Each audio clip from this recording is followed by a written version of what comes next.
Melissa Hartford stood in her cramped studio apartment, her hands trembling as she stared at the divorce papers her husband Jake had just thrown on the kitchen counter, his face twisted with disgust as he told her she was too fat to be seen with anymore. But what Jake didn't know was that 3 days ago, Melissa's grandmother had passed away, leaving behind a secret billion-dollar empire that had been hidden in plain sight for decades. An empire Melissa knew nothing about until the lawyer's cryptic voicemail that morning mentioned a $700 million fortune with her name on it. Melissa had always believed she was ordinary, just a plus-size woman working double shifts at a diner to support Jake's entrepreneurial dreams.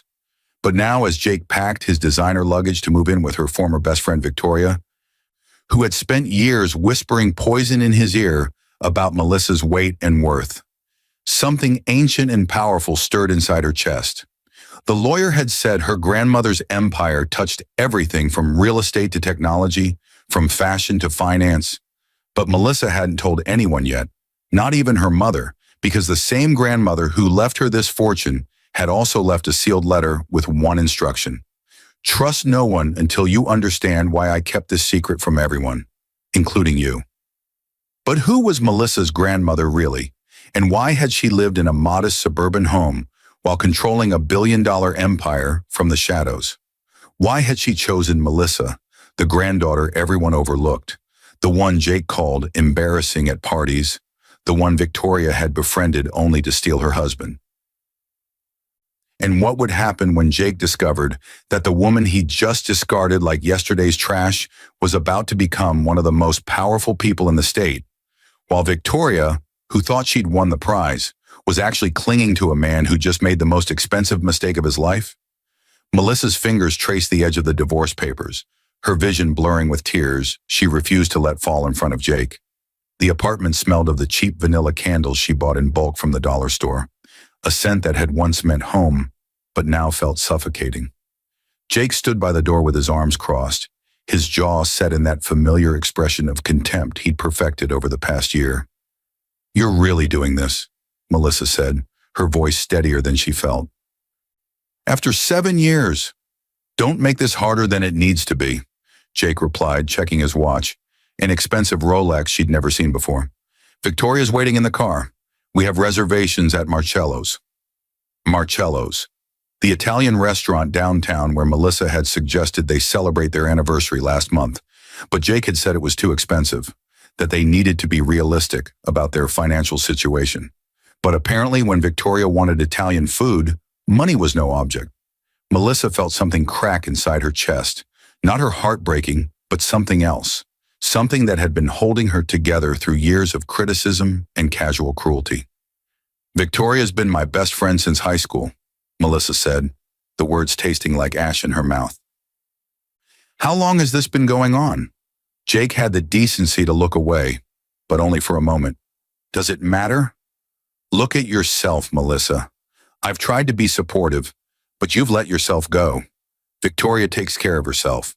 She goes to the gym. She dresses like a woman who respects herself." The words were designed to wound, and they did, but beneath the pain, Melissa felt that strange stirring again, like something waking up after a long sleep. Her phone buzzed in her pocket, the third call from the law office of Patterson and Associates. She'd been ignoring it all morning, too devastated by Jake's announcement to deal with anything else. But now she wondered if maybe the universe was trying to tell her something. "Sign the papers," Jake said, sliding them across the counter. "I'm not asking for much. You can keep the apartment lease, the furniture, whatever. I just want this done quickly." How generous, Melissa thought bitterly. He was letting her keep the second-hand couch they'd bought from a thrift store and the apartment she'd been paying for mostly by herself while Jake pursued one failed business venture after another. She picked up the pen he'd left beside the papers, and for a moment she almost signed. The old Melissa, the one who'd spent 7 years trying to be smaller, quieter, less of an inconvenience, wanted to end this humiliation as quickly as possible. But then her phone buzzed again, and this time she pulled it out. The voicemail notification glowed on the screen, and she remembered the lawyer's words from this morning, words that hadn't fully registered through her shock. "Ms. Hartford, this is regarding your grandmother Eleanor Hartford's estate. It's imperative we speak today. There are matters of significant financial importance that require your immediate attention. Significant financial importance. Her grandmother Eleanor had died 3 days ago, peacefully in her sleep at 89. Melissa had been at the funeral yesterday, a small affair at the Methodist church Eleanor had attended for 50 years. Her mother had cried quietly in the front pew. Melissa had held her hand and wondered how she was going to tell her about the divorce. Nobody had mentioned money or estates or anything unusual. Eleanor had lived simply in a ranch-style house in Riverside, volunteering at the library and tending her rose garden. "Are you going to sign or not?" Jake's impatience pulled her back to the present. "Victoria's texting me. We're going to be late." Melissa looked at him. Really looked at him. For the first time in months. When had his face become so unfamiliar? When had the man she'd fallen in love with in college, the one who'd written her poetry and called her beautiful, become this stranger who could barely hide his disgust when he looked at her? She set down the pen. "No," she said quietly. Jake's expression shifted from impatience to disbelief. "What?" "I said no. I'm not signing anything today. I need time to think, to get my own lawyer, to understand what I'm agreeing to." "There's nothing to understand," Jake said, his voice rising. "It's a straightforward divorce. No kids, no property, just a clean break." "Don't be difficult about this, Melissa." Don't be difficult. She'd heard that phrase so many times over the years.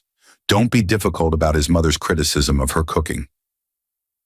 Don't be difficult about canceling their vacation so he could invest in his friend's cryptocurrency scheme. Don't be difficult about Victoria spending so much time at their apartment, sitting too close to Jake on the couch, laughing at his jokes with her hand on his arm. "Get out," Melissa said, surprised by the strength in her voice. Jake blinked. "What?" "Get out of my apartment. If you want a divorce, you can have your lawyer contact mine. But right now, I want you to leave." For a moment, Jake looked like he might argue, but something in Melissa's expression must have convinced him she meant it. He grabbed his last bag and headed for the door, pausing at the threshold. "You're going to regret this," he said. "Being stubborn won't change anything. You're still going to be alone in this shitty apartment with nothing and no one. At least if you sign now, you can keep some dignity." "Get out, Jake." He left, slamming the door hard enough to rattle the cheap frames on the walls. Melissa stood in the sudden silence, her heart pounding, her hands shaking, and for the first time in years, she felt like she could breathe. She picked up her phone and called Patterson and Associates. A crisp female voice answered on the second ring. "Patterson and Associates, how may I direct your call?" "This is Melissa Hartford," she said. "I'm returning Mr. Patterson's call about my grandmother's estate." "Oh, Ms. Hartford, thank goodness. Mr. Patterson has been trying to reach you all morning. Please hold, I'll put you through immediately." The hold music was classical, something soothing with strings. Melissa sank onto the couch, her legs suddenly weak. Through the window, she could see Jake's car pulling away from the curb, Victoria's blonde hair visible in the passenger seat. They were laughing about something. Probably her. Probably how pathetic she'd looked standing there with tears in her eyes, how easy it had been to walk away from her. "Ms. Hartford?" A deep male voice came on the line, urgent and professional. "This is Robert Patterson. Thank you for calling back. I apologize for the persistent attempts to reach you, but your grandmother's estate is a time-sensitive matter."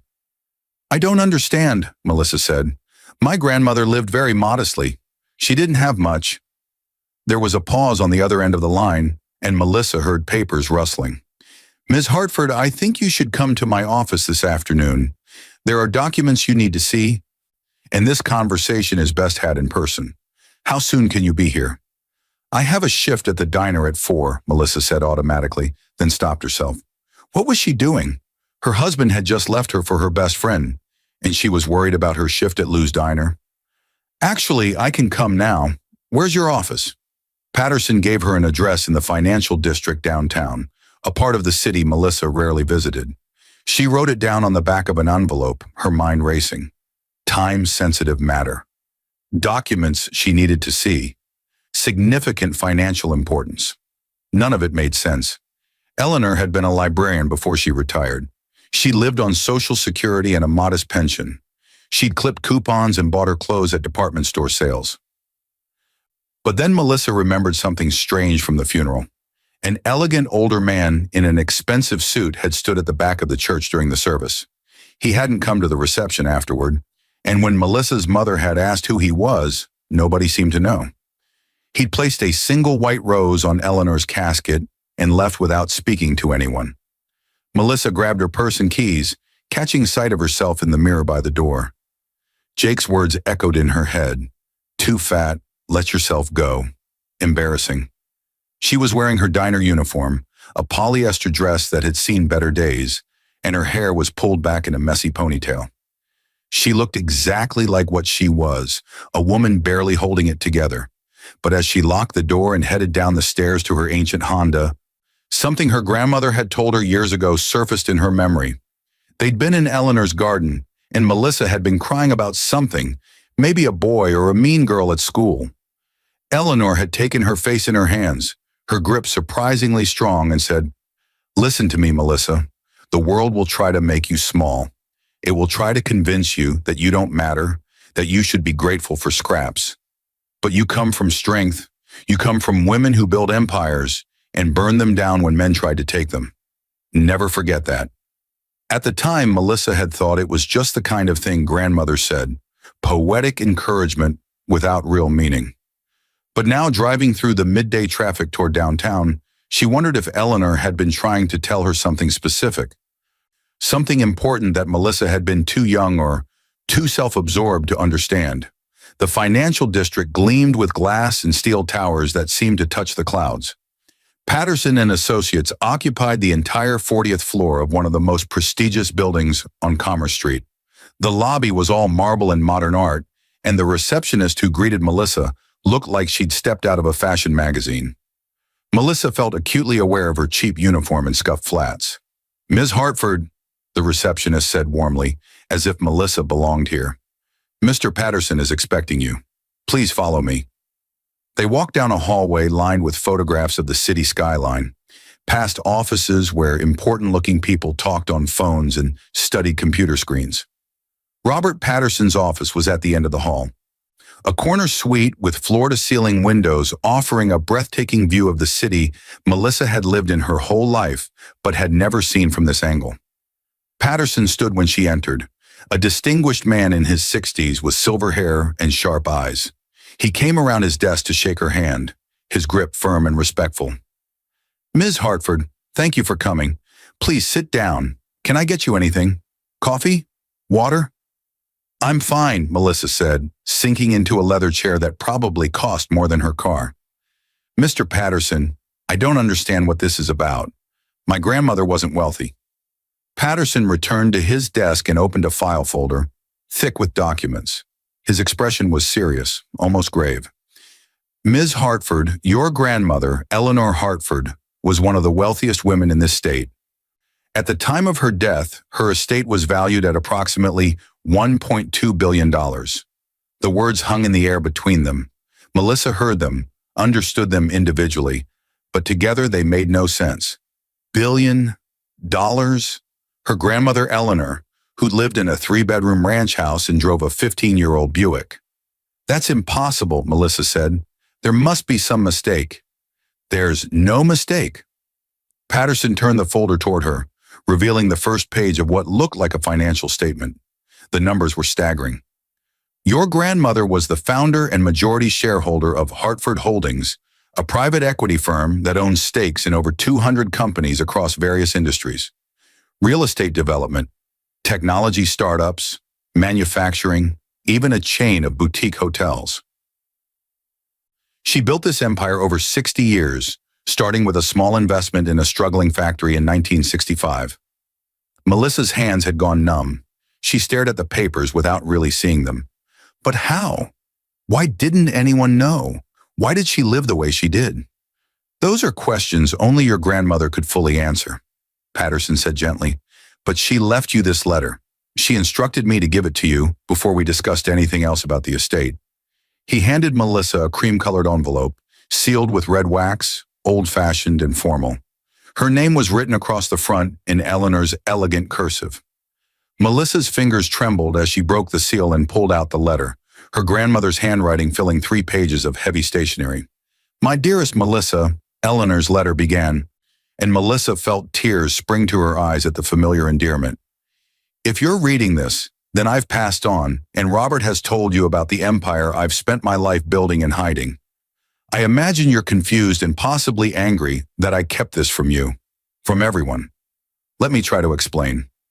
The letter went on to tell a story Melissa had never heard, about a young woman named Eleanor Morrison, who'd grown up poor in the 1940s, who'd watched her mother work herself to death in a textile factory while her father drank away his paycheck every Friday night. Eleanor had been brilliant with numbers, but in those days, women didn't go to business school or work in finance. She'd married young, to a man named William Hartford, and for a few years, she'd tried to be the perfect housewife. But William had been cruel in ways both large and small, Eleanor wrote. He'd controlled every penny, monitored every purchase, used money as a weapon to keep her dependent and afraid. When Eleanor had finally found the courage to leave him, she'd had nothing but the clothes on her back and a fierce determination never to be powerless again. She'd started small, investing money she'd saved from odd jobs in a failing factory that made industrial parts. Everyone told her she was crazy, that she'd lose everything. But Eleanor had seen something others missed. She'd turned that factory around in 2 years, sold it for 10 times what she'd paid, and reinvested the profits. Then she'd done it again and again, building wealth quietly and carefully, always using holding companies and proxies to keep her name out of the public eye. Why the secrecy? Eleanor's letter continued. Because I learned early that being a wealthy woman makes you a target, Melissa. Men want to control you. Family wants to use you. Everyone suddenly has an emergency that only your money can solve. I wanted to live a normal life, to be judged for who I was rather than what I had.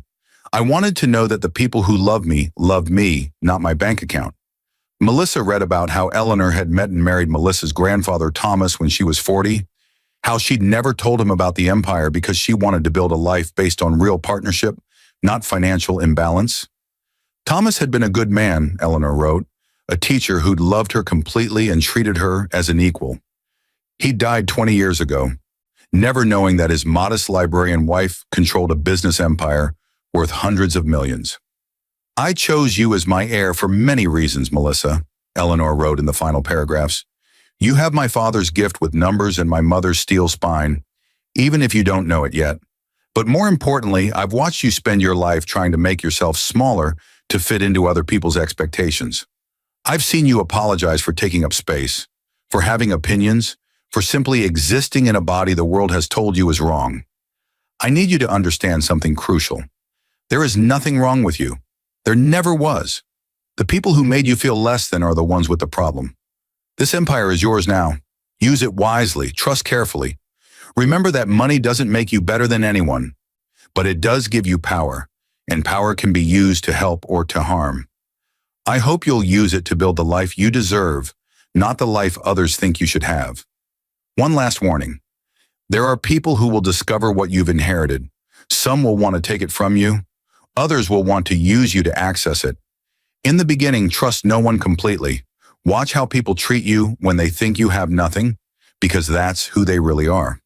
The sealed file Robert has for you contains the names of people I trusted and people I didn't. Read it carefully. I love you, my darling girl. I'm so proud of the woman you are, and I can't wait to see who you'll become once you understand your own power. All my love, Grandma Eleanor. Melissa sat in Patterson's office, tears streaming down her face, the letter trembling in her hands. Everything she thought she knew about her life, her family, herself had just shifted.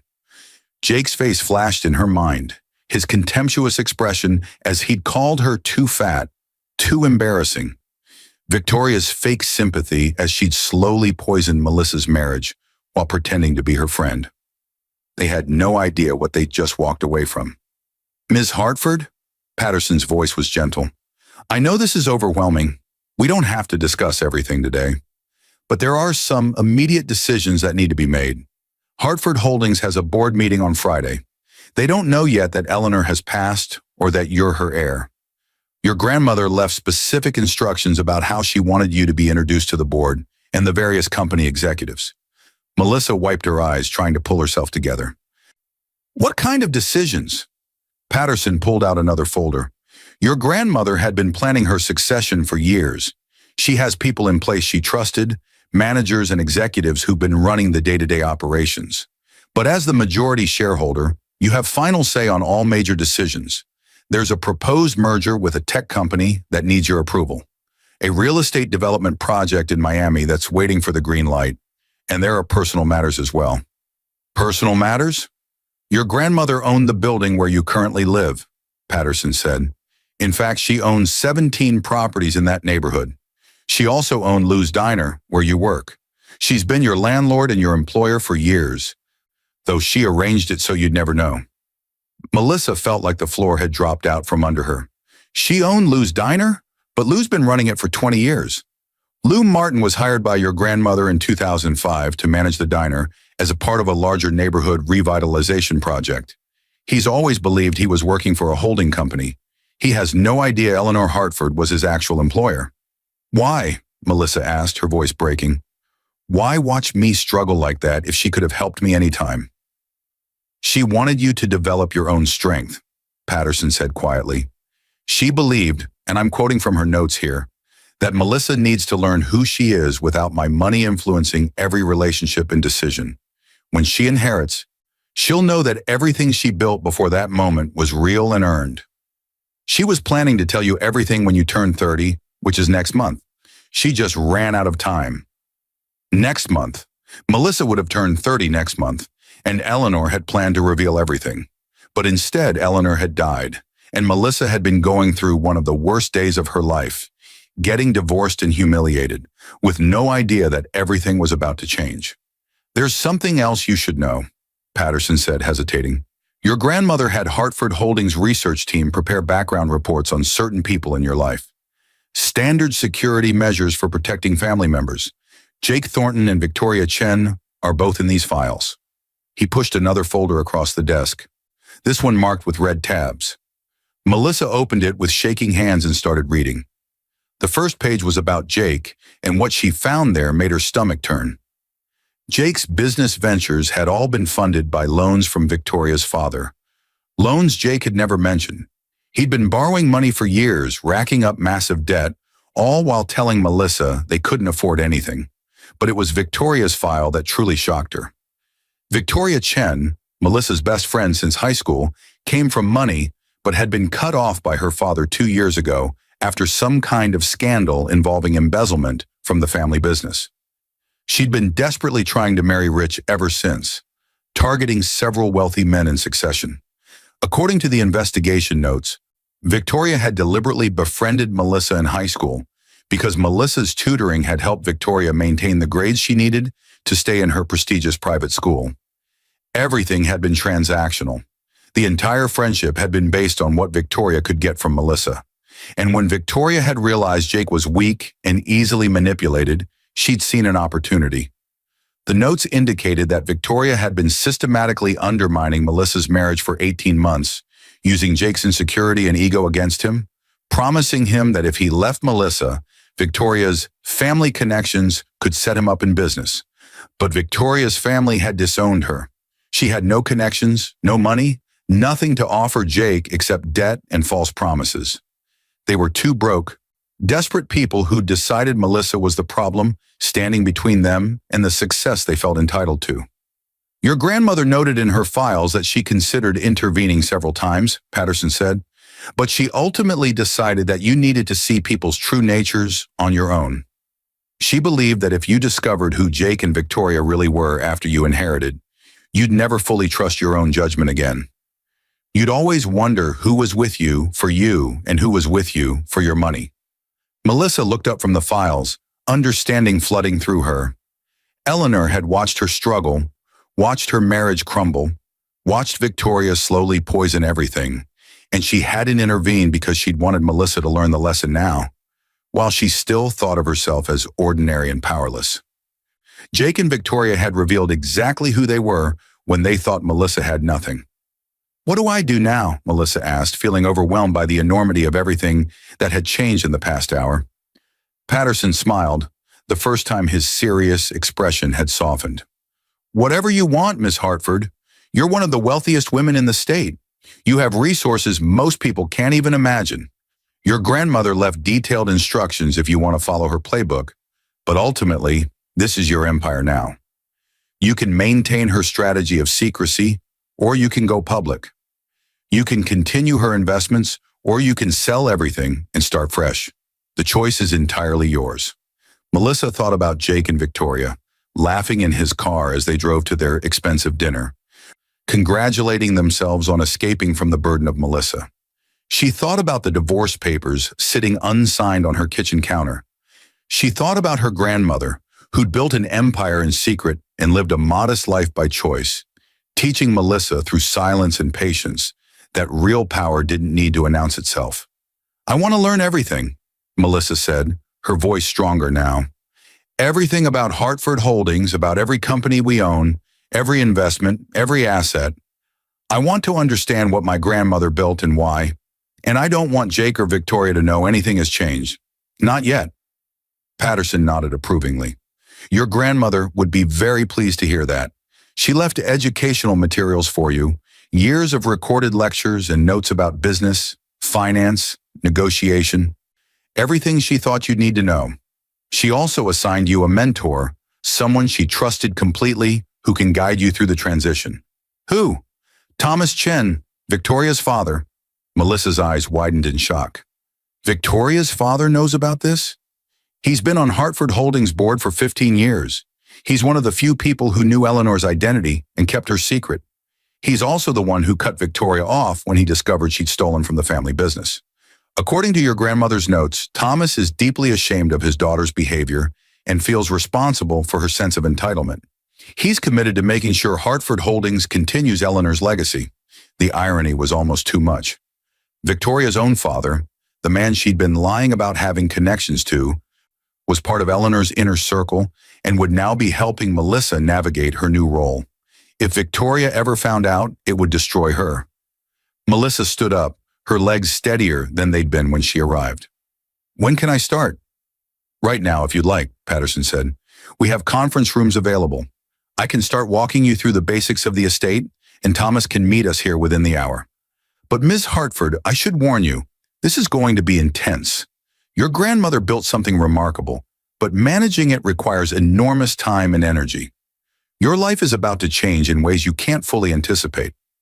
My life already changed, Melissa said, thinking of Jake's contemptuous face, the divorce papers, the moment she decided she was done being small.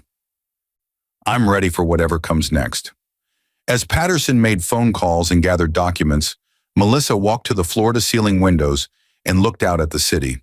Somewhere down there, Jake and Victoria were having their celebration dinner, probably toasting to their new life together, completely unaware that they just made the biggest mistake of their lives. Melissa's reflection stared back at her from the glass, and for the first time in years, she didn't automatically catalog her flaws or apologize for taking up space. She saw her grandmother's eyes looking back at her, fierce and determined. She saw a woman who'd been tested and hadn't broken. She saw someone who was about to learn her own power. The old Melissa, the one who'd spent 7 years trying to shrink herself to fit Jake's expectations, was gone. Something new was emerging, something Eleanor had apparently seen all along, something that had been waiting for exactly this moment to wake up. And Jake and Victoria had absolutely no idea what was coming. The conference room where Thomas Chen met Melissa 2 hours later was decorated with the understated elegance that seemed to characterize everything about Hartford Holdings. Thomas was in his mid-60s, tall and distinguished with steel gray hair and eyes that assessed Melissa with sharp intelligence. But when he shook her hand, his expression was kind. Ms. Hartford, it's an honor to finally meet you properly. Eleanor spoke of you often during our board meetings. She was extraordinarily proud of you. She never mentioned you, Melissa said, then winced at how rude that sounded. I'm sorry. I didn't mean... Don't apologize for honesty, Thomas interrupted gently. Eleanor kept many secrets, even from those she loved. It was part of how she protected herself and built what she built. Please sit down. Robert tells me you want to learn everything, starting immediately. That's an admirable impulse, but also potentially overwhelming. They spent the next 3 hours going through an overview of Hartford Holdings that made Melissa's head spin. Eleanor's empire was far more complex and far-reaching than she'd initially understood. There were technology investments in companies whose products Melissa used daily without knowing her grandmother owned stake in them. Real estate holdings that included not just the building where Melissa lived, but entire downtown blocks. Manufacturing companies, agricultural operations, a venture capital fund that invested in women-owned startups. Your grandmother had a particular passion for supporting female entrepreneurs, Thomas explained, showing Melissa a portfolio that included over 50 companies. She believed that the best way to change the world was to give women the resources to build their own empires. Many of these women have no idea their primary investor was female. Eleanor insisted on anonymous backing. Melissa thought about all the years she'd struggled, working minimum wage jobs and scraping by, while her grandmother had been literally investing millions in other women's dreams. The contradiction hurt, but she was beginning to understand Eleanor's reasoning. Melissa had needed to develop her own strength, her own sense of self-worth that wasn't dependent on money or external validation. "There's something you should know about Victoria," Thomas said quietly, his expression pained. "I failed as a father in many ways. I gave her everything, and in doing so, I taught her that she didn't have to earn anything or value anyone who couldn't benefit her. When I discovered she'd stolen from our family company to fund a gambling habit, I cut her off completely. It was the hardest thing I've ever done, but I hoped it would force her to develop integrity. Instead, she targeted my husband," Melissa said, the pieces clicking together. "I didn't know about that until Eleanor's investigators brought it to my attention 6 months ago," Thomas said, shame evident in his voice. "By then, the damage was done. Eleanor and I debated whether to tell you, but she insisted that you needed to see Victoria's true nature yourself, without interference. She believed that if she intervened, you'd never fully trust yourself to recognize manipulation in the future." It was a hard lesson, but Melissa was beginning to see the wisdom in it. If Eleanor had simply warned her about Victoria, Melissa might have doubted herself, wondered if she was being paranoid or judgmental. But watching Victoria systematically destroy her marriage while pretending to be her friend had taught Melissa to trust her instincts about people's character. "Jake called me 3 months ago," Thomas continued. "He'd somehow discovered my connection to Victoria and asked me to invest in a business venture, something about cryptocurrency and NFTs. When I declined, he became quite angry, said that as Victoria's father, I owed it to her to help her fiancé succeed." "Her fiancé?" Melissa's voice came out sharper than she intended. "They'd already decided to get married 3 months ago?" "According to Jake, yes. He seemed confident that once he divorced you and married Victoria, her family money would solve all his financial problems." Thomas shook his head. "I didn't disabuse him of that notion. I simply declined to invest and made a note in Hartford Holdings files never to do business with him." Melissa felt the betrayal cut deeper, knowing that Jake and Victoria had been planning this for months, maybe longer. All those times Victoria had come over for girls' nights, listening to Melissa worry about her marriage, offering sympathetic advice while secretly sleeping with Jake. All those times Jake had criticized Melissa's weight, her clothes, her lack of ambition. He'd already been planning to leave her for her supposed best friend. "I know this is painful," Thomas said gently, "but Eleanor believed you were strong enough to handle it.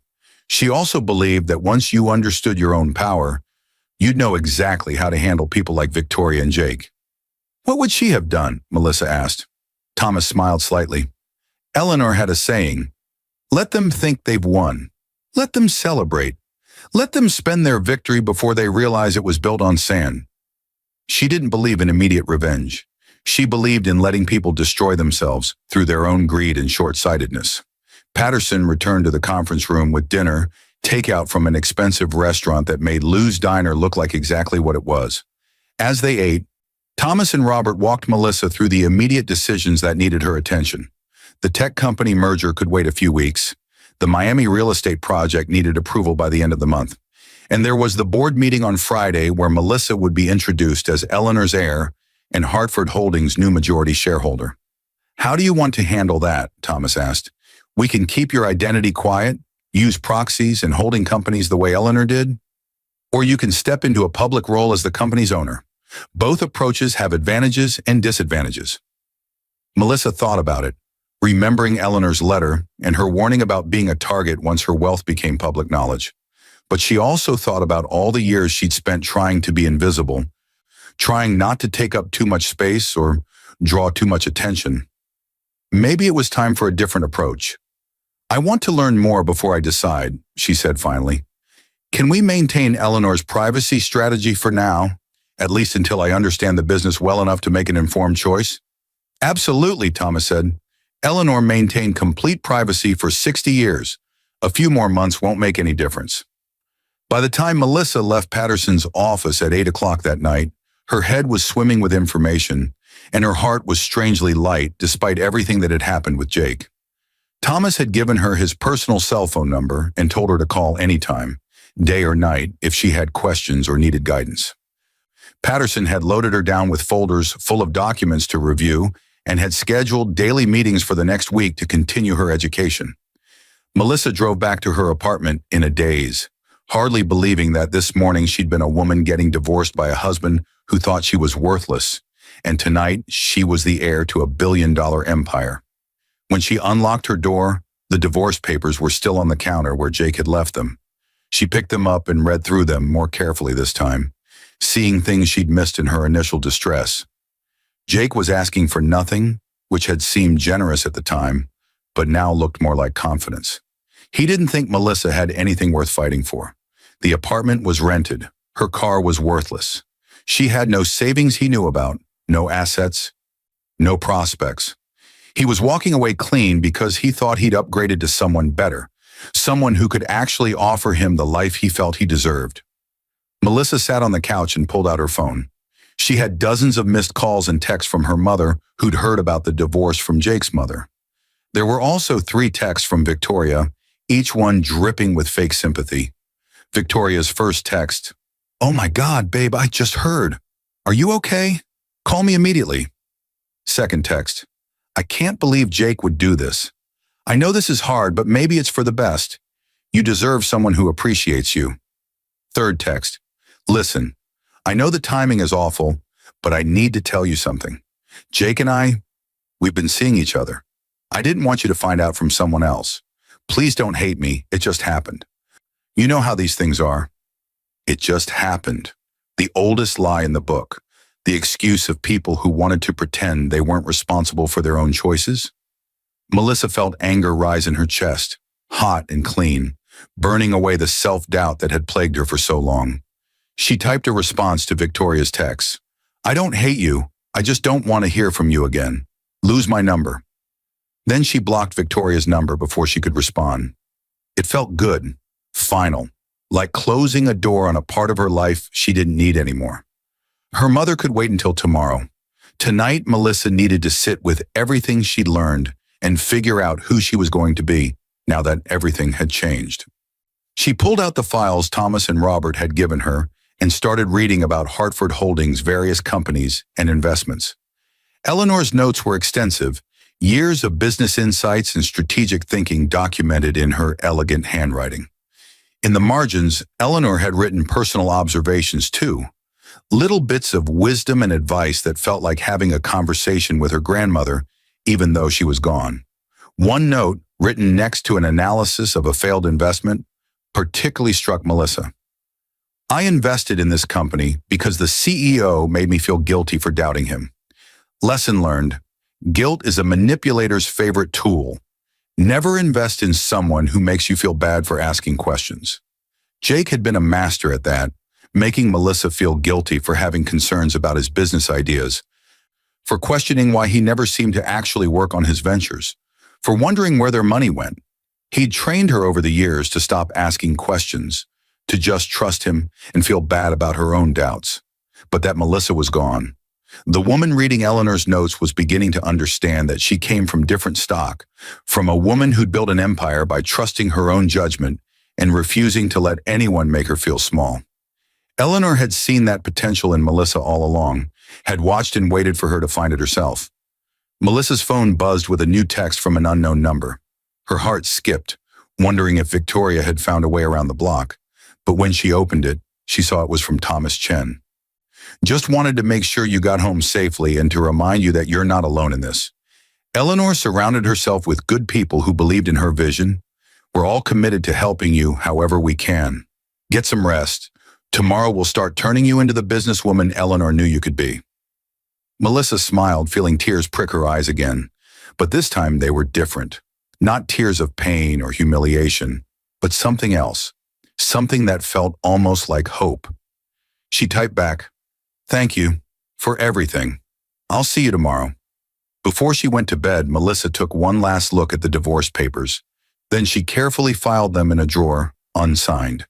Jake wanted a quick divorce because he was in a hurry to start his new life with Victoria. Well, he could wait. He'd spent years making Melissa wait for everything. Wait for him to get his business off the ground. Wait for him to be ready for the life they talked about. Wait for him to treat her with basic respect. Now it was his turn to wait. And while he waited, while he and Victoria played house and spent money they didn't have on a lifestyle they couldn't afford, Melissa would be learning how to run a billion-dollar empire. She'd be learning from the best minds in business, guided by her grandmother's wisdom and supported by people who'd proven their loyalty over decades. Jake and Victoria thought they'd won. They thought they'd escaped from the burden of ordinary, worthless Melissa to start a glamorous new life together. Let them think that. Let them celebrate. Let them make plans for a future that would never come. Because eventually, inevitably, they would discover what they'd walked away from. And when that moment came, when they realized that the woman they'd discarded and humiliated was actually one of the most powerful people in the state, Melissa wanted to be ready. Not for revenge exactly, but for justice. For the satisfaction of knowing that she'd listened to her grandmother's wisdom and let them reveal exactly who they were when they thought there were no consequences. Eleanor had been right about so many things, but most of all, she'd been right that Melissa was strong enough to handle this. All of it, the betrayal and the inheritance and the transformation that was coming. Melissa fell asleep that night in her small apartment, surrounded by files and documents that represented a future she was only beginning to understand. And for the first time in years, she didn't dream about making herself smaller. She dreamed about becoming exactly as big as she'd always been meant to be. The next morning, Melissa woke to sunlight streaming through her apartment windows and the sound of her phone ringing. She'd slept deeply, dreamlessly, better than she had in months. For a moment, she lay in bed wondering if everything from yesterday had been some kind of stress-induced hallucination. But then she saw the folders stacked on her kitchen table, the evidence of Eleanor's empire, and knew it had all been real. The phone call was from Patterson's assistant, confirming Melissa's 9 o'clock meeting and letting her know a car would be picking her up at 8:30. Melissa looked at the clock on her nightstand and jumped. It was already 7:45. She'd slept through her alarm for her shift at Lou's Diner, the shift that started at 7. For a moment, panic fluttered in her chest, the old instinct to apologize and grovel for being late. Then she remembered. Eleanor had owned Lou's Diner. Melissa technically owned it now. She was effectively her own boss. Though Lou Martin still didn't know that. The irony made her laugh, a sound that surprised her with its bitterness. She called Lou directly, not the diner's main line. He answered on the third ring, his voice gruff with early morning irritation. "Melissa, where the hell are you? The breakfast rush is starting, and we're short-staffed." "Lou, I'm sorry, but I need to take some personal time. My grandmother passed away, and there are estate matters I need to handle." There was a pause. Lou's voice softened slightly. "Your grandmother died? I'm sorry to hear that. How much time do you need?" "I'm not sure yet. Maybe a week. I'll let you know." Melissa was improvising with no real idea how long it would take to get a basic understanding of Hartford Holdings. "A week? Melissa, I can't just give you a week off without notice. We've got other employees to think about, schedules to maintain. If you need time off, you file a request in advance. You know the rules." The old Melissa would have apologized profusely and promised to come in as soon as possible. But the new Melissa, the one who'd spent last night reading about her grandmother's business philosophy and strategic thinking, heard the dismissiveness in Lou's voice and felt something shift inside her. "Lou, I understand this is inconvenient, but I'm dealing with a family emergency. I'm not asking permission. I'm informing you that I won't be available for at least a week. If that's a problem, you can fire me." She hung up before he could respond, her heart pounding. She'd never talked to an employer like that in her life. But as the adrenaline faded, she didn't feel regret. She felt liberated. What was Lou going to do? Fire her from the diner she technically owned? The absurdity of the situation made her laugh again. Melissa showered and dressed carefully, choosing the best outfit she owned, black pants from Target and a blue blouse her mother had given her for Christmas 2 years ago. In the mirror, she still looked like someone trying to fit in rather than someone who belonged, but that would change. Thomas had mentioned that Eleanor had accounts with various personal shoppers and stylists. Melissa had never needed those things before, but now, as the face of Hartford Holdings, even if that face remained behind the scenes for now, she'd need to look the part. The car that arrived at 8:30 was a sleek black sedan, driven by a professional woman who introduced herself as Margaret Chen, Thomas's wife. That surprise must have shown on Melissa's face because Margaret smiled warmly. "Thomas thought you might appreciate a friendly face this morning, rather than a driver you don't know. I've been wanting to meet Eleanor's granddaughter for years. She spoke so highly of you." Margaret was elegant in a way that seemed effortless, dressed in a cream-colored suit with subtle jewelry. As they drove downtown, she told Melissa stories about Eleanor that felt like gifts, glimpses of a grandmother Melissa had never fully known. I met Eleanor at a charity benefit 15 years ago," Margaret said, navigating traffic with easy confidence. "She was dressed simply, nothing ostentatious, but when she spoke, everyone listened. She had this way of seeing right through people's pretenses to who they really were. Later, when Thomas told me she was the Eleanor Hartford, the founder of Hartford Holdings, I couldn't believe it. She seemed so normal, so grounded." "Did you know about me?" Melissa asked. "About Eleanor watching me?" Margaret glanced at her, sympathy in her eyes. "We knew Eleanor had a granddaughter she was grooming as her heir. We knew she was letting you live your own life without interference. But we didn't know the specifics until recently. Thomas is devastated about Victoria's role in all of this. He feels responsible." "He shouldn't," Melissa said, meaning it. "Victoria made her own choices. So did Jake. Still, it must be incredibly painful. Your husband and your best friend." Margaret shook her head. "I can't imagine the betrayal. Yesterday it was the worst thing that ever happened to me," Melissa admitted. "Today I'm not so sure. If Jake hadn't left, if Victoria hadn't shown her true colors, I'd still be living in ignorance. I'd inherit Eleanor's empire while married to someone who only wanted me for my money. At least this way, I know exactly who to trust." Margaret pulled up to the building that housed Patterson and Associates and put the car in park. She turned to Melissa with an expression that was both kind and serious. "Eleanor told me once that every major transition in her life had felt like a death and a birth happening simultaneously. Something old had to die to make room for something new to be born. She said the key was not fighting the process, not trying to hold on to the person you used to be." "Who was I?" Melissa asked, the question surprising her even as she asked it. "Before yesterday, who was I really?" "Someone who hadn't yet learned her own worth," Margaret said gently. "But you're learning it now. And Melissa, when you fully understand what you're capable of, people like Jake and Victoria are going to seem very small and very far away." The education continued in Patterson's conference room, but today Thomas brought additional people. CFO named Richard Sorensen, who'd worked with Eleanor for 20 years. A lawyer named Diana Wu, who specialized in corporate structure, and a woman around Melissa's age named Amelia Porter, who'd been Eleanor's personal assistant for the past 5 years. "Amelia knows more about Eleanor's day-to-day operations than anyone," Thomas explained. "She managed Eleanor's calendar, her correspondence, her personal investments. If you decide you want someone in a similar role, she's expressed interest in continuing to work with you." Amelia was petite and efficient-looking, with sharp eyes behind designer glasses. When she shook Melissa's hand, her grip was firm and professional. "Ms. Hartford, it was an honor working with your grandmother. She was the most brilliant strategic thinker I've ever met. If you'll have me, I'd like to help you transition into your new role." Over the next several hours, the team walked Melissa through Hartford Holdings' organizational structure, which was incredibly complex by design.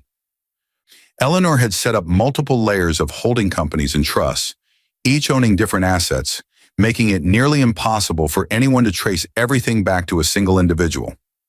The genius of it, Diana Wu explained, was that Eleanor could control massive companies while maintaining complete anonymity.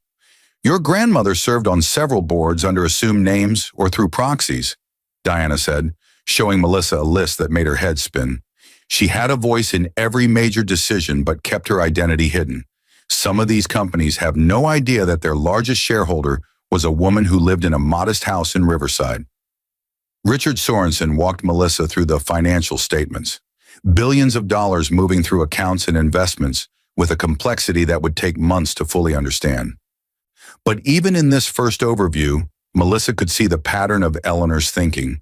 She invested in companies with strong fundamentals, women-led startups, and industries that serve real needs rather than chasing trends. Your grandmother turned down countless opportunities to invest in social media companies, cryptocurrency, and other tech bubbles, Richard explained. She said she'd lived through enough market crashes to know that sustainable wealth came from building things people actually needed, not from speculation and hype. It was the opposite of everything Jake had wanted to invest in. All his failed business ideas had been based on whatever trend was currently hot, whatever promised quick money and easy success. Eleanor had built her empire slowly and carefully, brick by brick, while Jake had spent years chasing shortcuts that led nowhere. Around noon, Amelia ordered lunch from a restaurant Melissa couldn't afford on a diner salary, and they ate while discussing Eleanor's various properties and assets. That's when Melissa learned something that made her nearly drop her fork.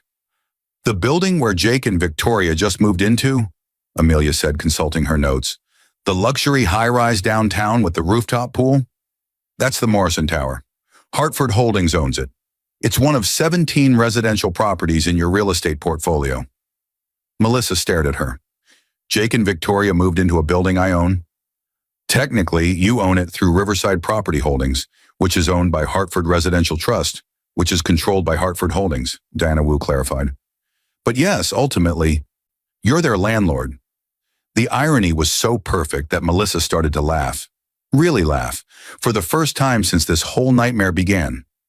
Jake and Victoria had run off to start their new life together, and they'd done it in a building owned by the woman they'd left behind. They were going to pay rent to Melissa without even knowing it. Does the building manager know Eleanor was the owner? Melissa asked when she could breathe again. No, Amelia said, smiling slightly. The manager reports to a property management company that answers to the holding company. Eleanor designed it that way deliberately. She believed that buildings should be run professionally without personal bias. If tenants knew who owned the property, they'd try to use that relationship for special treatment. What if, Melissa said slowly, an idea forming, what if I wanted to know more about specific tenants? Would that be possible? Thomas Chen, who'd been quiet through most of the meeting, gave Melissa a knowing look. Are you asking if we can monitor Jake and Victoria without them knowing? I'm asking what tools I have available, Melissa said carefully. Eleanor's letter said I should watch how people act when they think they have nothing to gain from me. Jake and Victoria think they've escaped from ordinary, worthless Melissa. I'd like to see who they really are when they think nobody's watching. Diana Wu frowned slightly. Ms. Hartford, I should advise you that there are legal and ethical boundaries to consider. We can't install surveillance or invade their privacy. I'm not suggesting anything illegal, Melissa said quickly. But if they're living in my building, paying rent with money they may or may not have, that's relevant information I should know about as the property owner, right? If they cause damage or break their lease terms, I should be informed. That's different, Diana agreed. Property managers routinely report issues with tenants to ownership. If Jake and Victoria violate their lease in any way, that information would naturally come to you. Then let's make sure the Morrison Tower manager knows that Hartford Holdings is particularly interested in all tenant activities right now, Melissa said. Not because we're targeting anyone specifically, but because we're reviewing all our properties for potential liability issues. Thomas smiled slightly, a hint of approval in his expression. Eleanor would say you're learning quickly. She believed in understanding situations completely before taking action. She'd say knowledge is power, but only if you're patient enough to gather it properly. The meeting broke for the afternoon, with everyone agreeing to resume the next morning. Thomas offered to drive Melissa home, and she accepted gratefully, exhausted from information overload. On the drive back to her apartment, Thomas asked the question she'd been waiting for. "What are you planning to do about the divorce papers?" "Nothing," Melissa said. "Not yet, anyway. Jake wants a quick divorce because he's in a hurry to marry Victoria. The longer I take to sign, the more frustrated they'll get. And in the meantime, I'm learning everything I need to know about my new life." "And when you're ready?" "When you've learned enough." Melissa watched the city pass by outside the window, thinking about Eleanor's letter and her philosophy about letting people destroy themselves through their own greed and short-sightedness. "I think I'll let them keep thinking they've won for a while. Let them move into their expensive apartment and live the life they think they've earned. Let them spend money they don't have on things they can't afford. And when they've dug themselves deep enough into debt and delusion, when they're completely committed to the story they've told themselves about escaping from boring, worthless Melissa, then you'll show them the truth," Thomas finished. "Not even then," Melissa said, surprising herself with the realization. "I don't need them to know about Hartford Holdings or my inheritance. I just need them to fail on their own terms, to discover that the life they wanted together doesn't actually exist. Victoria has no family money to offer Jake. Jake has no real business skills or prospects. Without someone to support them, they're just two broke, selfish people who deserve each other." Thomas pulled up in front of Melissa's building, the one she now knew she technically owned. Eleanor would approve of that approach. She always said that the best revenge was simply stepping out of the way and letting people face the natural consequences of their choices. "This isn't revenge," Melissa said, opening the car door. "Revenge would mean I still care what happens to them.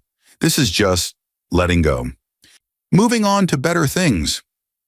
She spent that evening reading more of Eleanor's notes and beginning to formulate ideas about what she wanted to do with her inheritance. Eleanor had built an empire based on careful investments and strategic thinking, but Melissa was starting to see possibilities Eleanor might not have considered. Technology had changed dramatically in recent years. Social media, content creation, influencer marketing, these were all industries Eleanor had deliberately avoided, calling them unstable and built on vanity. But what if there was a way to invest in content creators more strategically?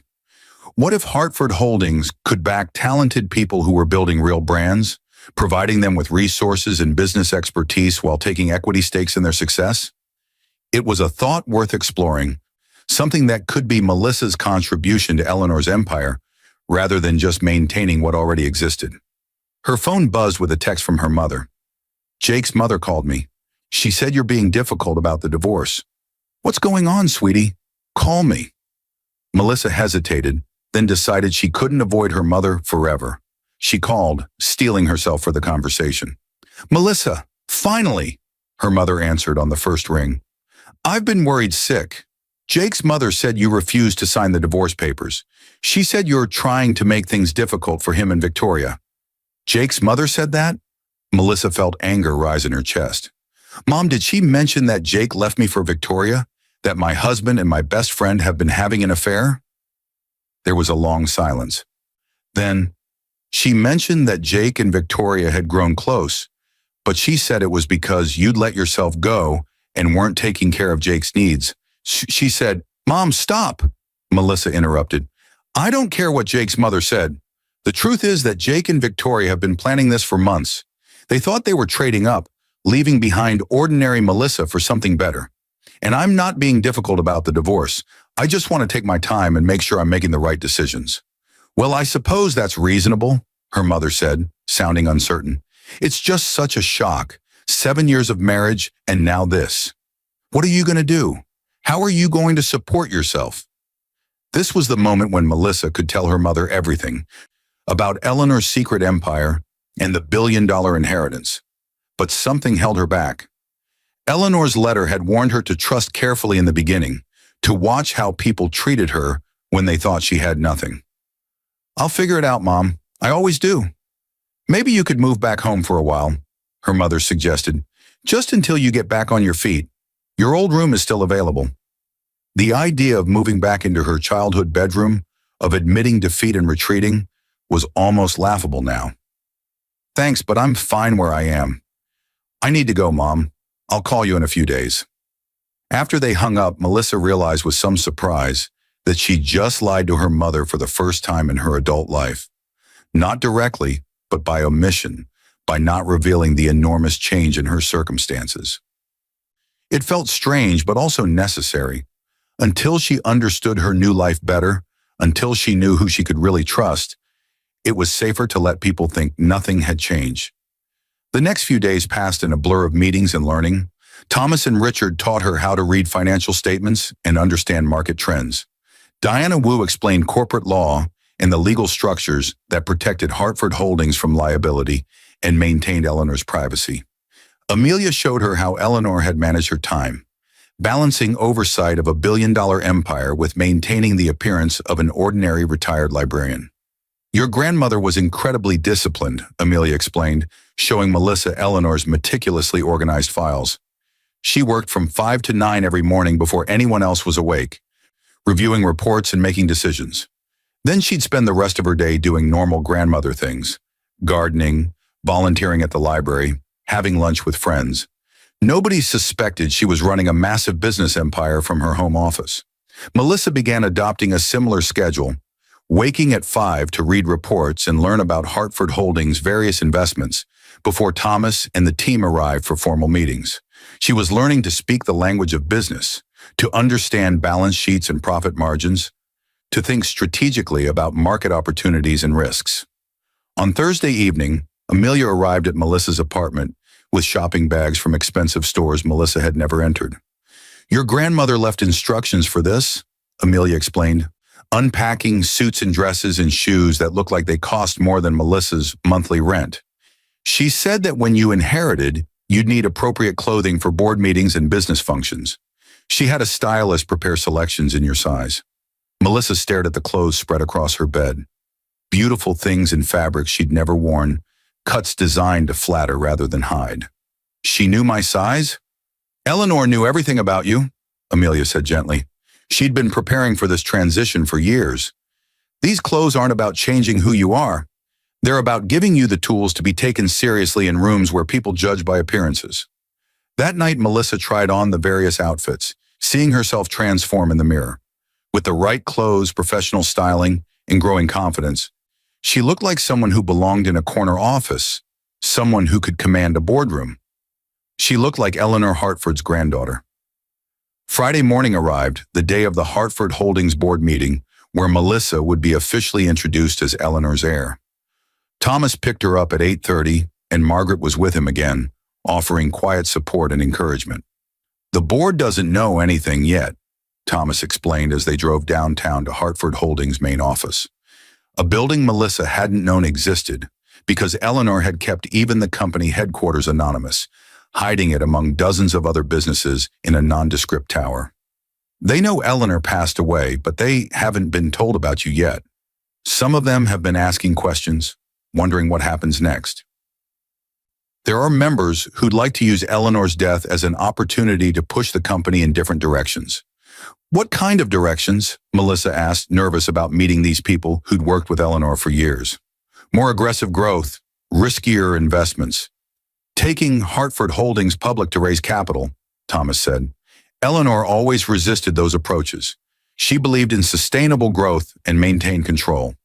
But there are board members who think we're being too cautious, leaving money on the table." The Hartford Holdings office occupied the entire 30th floor of the tower, but you'd never know it from the building directory. The elevator simply listed it as Johnson & Associates Business Consultants. More misdirection, more layers of privacy protecting Eleanor's creation. Inside, the office was sophisticated but understated, decorated in neutral tones with modern furniture and art that suggested wealth without shouting about it. Melissa's hands were shaking as she followed Thomas down a hallway to a large conference room with windows overlooking the city. 12 people sat around an enormous table, and they all turned to look when Melissa entered.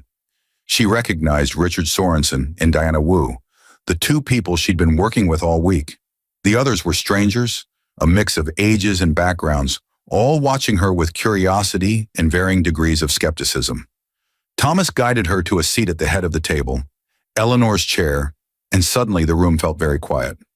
"Ladies and gentlemen," Thomas began, his voice formal and serious, "thank you for gathering on short notice. As you know, Eleanor Hartford passed away last week. What you don't know is that before her death, Eleanor made arrangements for succession. She had an heir, someone she'd been preparing for years to take over Hartford Holdings. Let me introduce you to Melissa Hartford, Eleanor's granddaughter, and the new majority shareholder of this company." The room erupted in surprised murmurs. Some board members looked shocked, others calculating, a few openly skeptical. An older man at the far end of the table spoke up, his voice dripping with condescension. "Granddaughter? Eleanor never mentioned a granddaughter.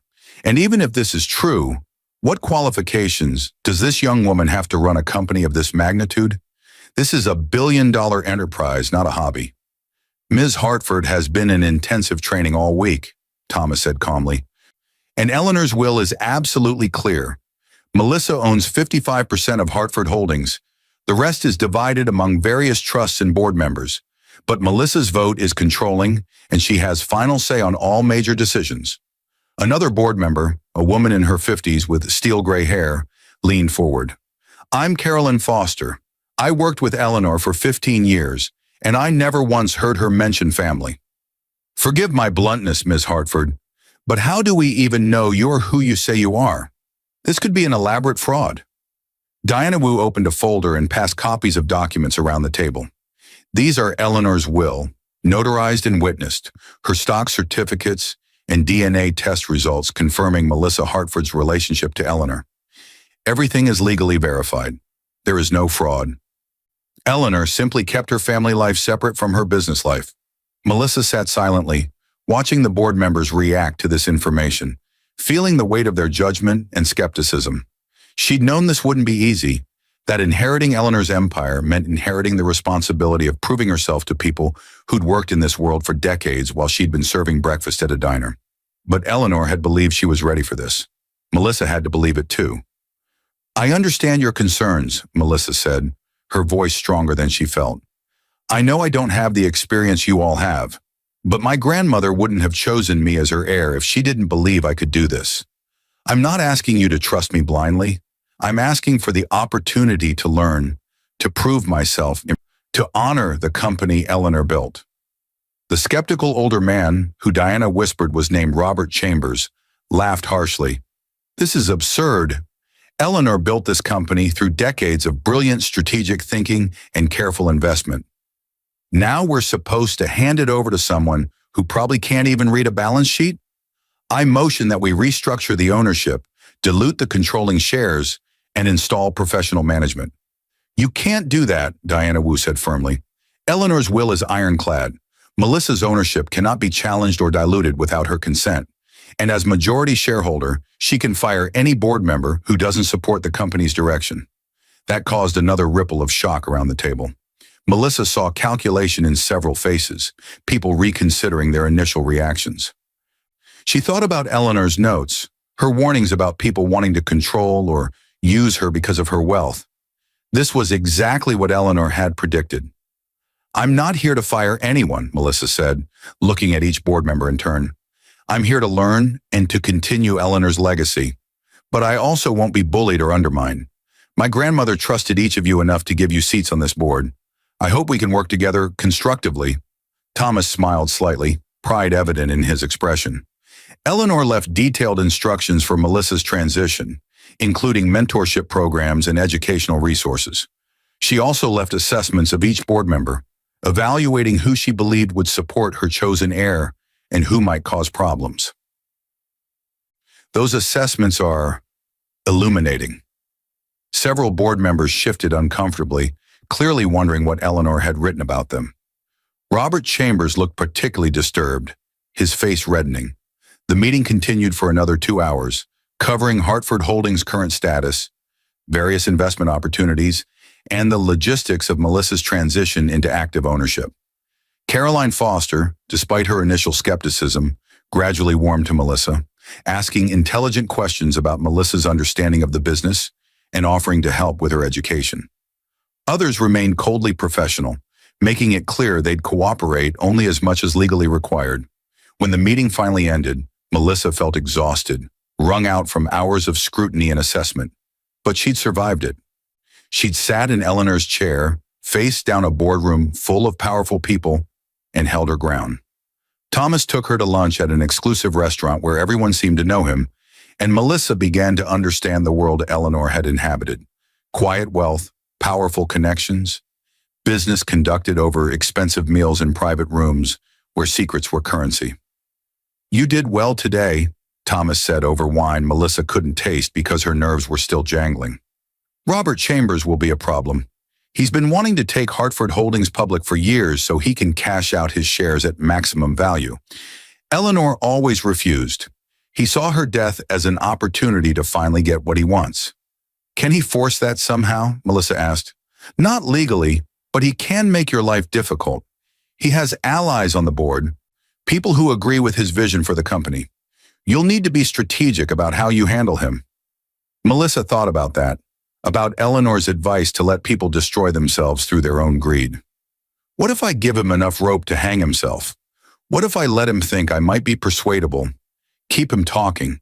Let him reveal his full plan. Thomas studied her over his wine glass. That's a very Eleanor Hartford approach.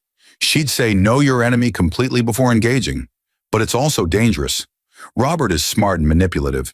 If he thinks you're weak, he'll try to use that. "Let him try," Melissa said, feeling that new confidence growing stronger. "I've spent my entire marriage with someone who tried to manipulate me. I know what it looks like now. I know what it feels like. I won't fall for it again." They finished lunch and returned to Patterson's office, where Melissa spent the afternoon reviewing more documents and preparing for the week ahead. Amelia brought updates on various properties, including a report from Morrison Tower, the building where Jake and Victoria were now living. "The manager flagged something interesting," Amelia said, pulling up a document on her tablet. "Jake Thornton and Victoria Chen signed a 2-year lease on a penthouse unit last week. Monthly rent is $8,000. They paid first month, last month, and security deposit with a cashier's check that the bank is still verifying funds for. $16,000 plus deposit," Melissa said, doing the math. "Where did they get that kind of money?" "The check was drawn on an account belonging to Victoria Chen's grandfather," Amelia said. "According to our research, the grandfather has advanced Alzheimer's and is in a memory care facility. Victoria has power of attorney." Melissa felt her stomach turn. "She's stealing from her own grandfather?"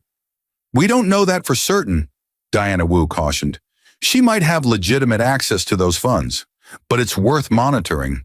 If Victoria is engaging in elder financial abuse, that's both illegal and something Hartford Holdings would need to know about, given that she's a tenant in our building."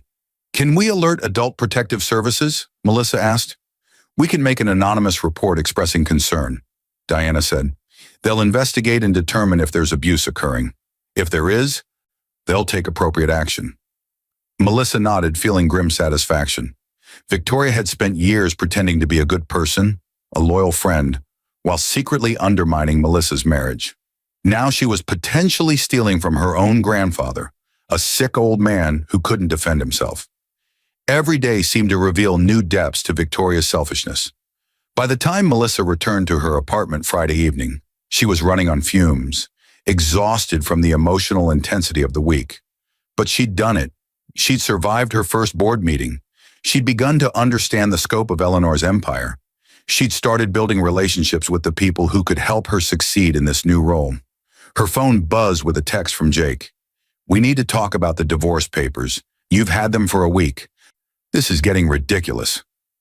Melissa stared at the message, thinking about Jake living in a penthouse she owned, spending money he didn't have, waiting impatiently for a divorce so he could marry a woman who was potentially stealing from her own family. She typed back, "I told you I need time to think. You'll get my answer when I'm ready." His response came immediately. "This is typical of you, Melissa. You're being petty and vindictive. Victoria was right about you. You've always been jealous and small-minded." The words were designed to hurt, to make her feel guilty for not giving him what he wanted immediately. But Melissa felt nothing except a distant, clinical interest in his manipulation tactics. She'd spent 7 years trying to be less, trying to shrink herself to fit his expectations. Never again. She didn't respond to his text. Instead, she poured herself a glass of wine from a bottle Amelia had brought earlier, something expensive from Eleanor's private collection, and sat by her window, looking out at the city lights. Somewhere out there, Jake and Victoria were in their penthouse, probably celebrating what they thought was their victory. Let them celebrate. Let them think they'd won. Because Melissa knew something they didn't. She wasn't just surviving Eleanor's death and her divorce. She was being reborn into someone new, someone powerful, someone who would never again settle for scraps of affection from people who didn't value her. Eleanor's letter had been right. Something old had to die so something new could be born. The old Melissa, the one who'd believed she wasn't enough, was gone. In her place was someone who'd inherited an empire and was learning to wield power with wisdom and strategy. And when Jake and Victoria finally realized what they'd walked away from, when they understood that the woman they dismissed and betrayed was actually one of the wealthiest people in the state, Melissa would be so far beyond them that their regret wouldn't even register. She was done being small, done apologizing for existing, done letting people make her feel less than. She was Eleanor Hartford's granddaughter. She came from women who built empires, and she was just getting started.